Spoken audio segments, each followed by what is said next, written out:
সুস্বাগতম আমার চ্যানেলে সবাইকে। যে যেখানে আছেন খুব ভালো থাকুন, ঈশ্বরের কাছে সেই প্রার্থনা করি। তো আজকে আবার একটা নতুন ব্লগ নিয়ে কিন্তু আমি চলে এসেছি। দিনটা হচ্ছে রবিবার। রবিবার মানে কিন্তু ভীষণ একটা চিন্তার দিন। চিন্তা মানে কতক্ষণে মানে ঘরের সমস্ত কাজ ঠিকভাবে গুছিয়ে উঠতে পারবো, সবকিছু অর্গানাইজড রাখতে পারবো, সাথে সময় মতো রান্না করা। কারণ হচ্ছে হাসব্যান্ড ছুটির দিন, একটা দিন তো বাড়িতে রয়েছে, তো তাকে সময় মতো খাবার দেওয়া। আর আজকে কিন্তু আমাকে যেতে হবে বাজারে। যেহেতু সপ্তাহের বাজারটা আমি তুলে নিই। আর যেখানে হাসব্যান্ড বাড়িতে আছে ও থাকা মানে ভীষণ সুবিধাই হয় আমার। কারণ সপ্তাহের বাজার তোলা মানে ওকে সঙ্গে নিয়ে যাওয়াটা কিন্তু আমার ঠিক মনে হয়। আর প্রত্যেকদিন বাজার করার সময়ও আমার হয় না। তো সপ্তাহে একটা দিনই আমার মনে হয় ঠিক আছে। সেই কারণে আজকে বাজারে যাব। তো সকালবেলা কিন্তু এখানে চাউমিনটা রেডি করে নিয়েছি। জাস্ট ঘরোয়া উপায়ে যা সবজি ছিল আগের দিন রাতের বেলা কেটে গুছিয়ে রেখেছিলাম। আর সকালবেলা কিন্তু একদম সিম্পল ঘরোয়াভাবে কিন্তু এখানে চাউমিনটা বানিয়ে নিলাম সকালে টিফিন হিসাবে।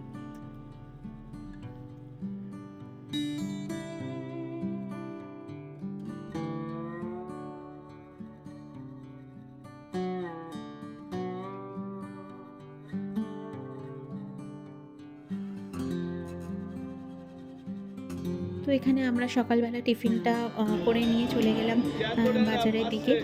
সারা সপ্তাহের মাছ, সবজি, ফল এগুলো যা লাগবে সেগুলো কিন্তু এখানে আমাকে সবকিছু মানে রেডি রাখতে হবে, ফ্রিজে গুছিয়ে রাখতে হবে, যাতে কাজের মানে সময় কোনো কিছু অসুবিধা না হয়। তো সেই কারণে কিন্তু আজকে সেগুলো করে নিলাম। তো করে নেওয়ার পরে আজকে কিন্তু মানে আমাদের মেনুতে রেখেছি মাড ক্র্যাব বা কাঁকড়া, বড় সমুদ্র কাঁকড়া যেটাকে আমরা বলি। তো সেগুলোই এখানে কিন্তু কেটে আমি গুছিয়ে নিয়েছি।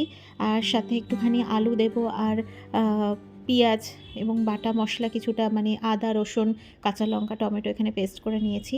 নিয়ে কি করেছি, এখানে গরম জলে একটুখানি নুন, হলুদ দিয়ে কিন্তু কাঁকড়াটাকে ভাপিয়ে নিয়েছি। যদি কোনো জার্ম থাকে সেটা কিন্তু এখানে আ মানে ভালো হয় এইরকম উষ্ণ গরম জলে যদি ধুয়ে নেওয়া যায়। তারপরে তো কাঁকড়াটাকে ভেজে তুলে রাখলাম আর সেই তেলে ওই বাটা মশলাটা দিয়ে যথারীতি কষিয়ে সবকিছু দিয়ে খুব ভালো করে মানে কষাতে হবে মশলা। কার ভালো লাগে কাঁকড়া এখানে কমেন্ট করবেন। আ তো এখানে কিন্তু আমি সবকিছু দিয়ে খুব ভালো করে কষিয়ে নিলাম।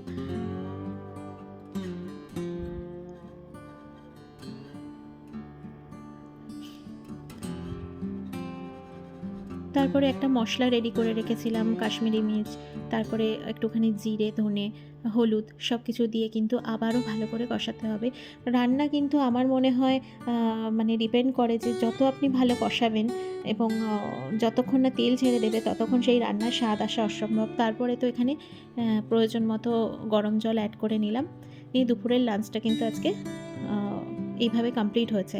আর এরকম একটা জাম্বো সাইজের পেয়ারা নিয়ে আজকে এসেছিলাম বাজার থেকে। ওরা বলছে কি বেনারস থেকে, বেনারসের পেয়ারা এগুলো। আমি জানতাম কি বারুইপুর। তো বলল না এগুলো বেনারস থেকে আসছে। তো বেশ মানে বড়।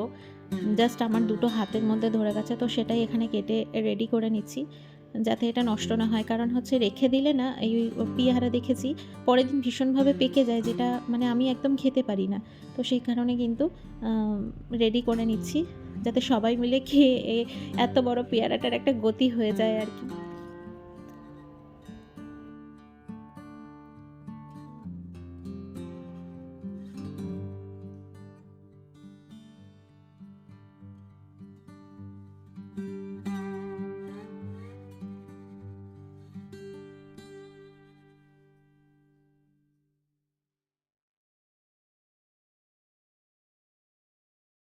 তো কেটে নেওয়ার পরে এরকম বড় একটা বাটি ভর্তি হয়ে গেল। আর এখানে আমার সোনামাও একটুখানি পেয়ারা খাচ্ছে। ও পেয়ারা খেতে ভীষণ পছন্দ করে। কুটুস করে বেশ পেয়ারাটা খেয়ে নিল।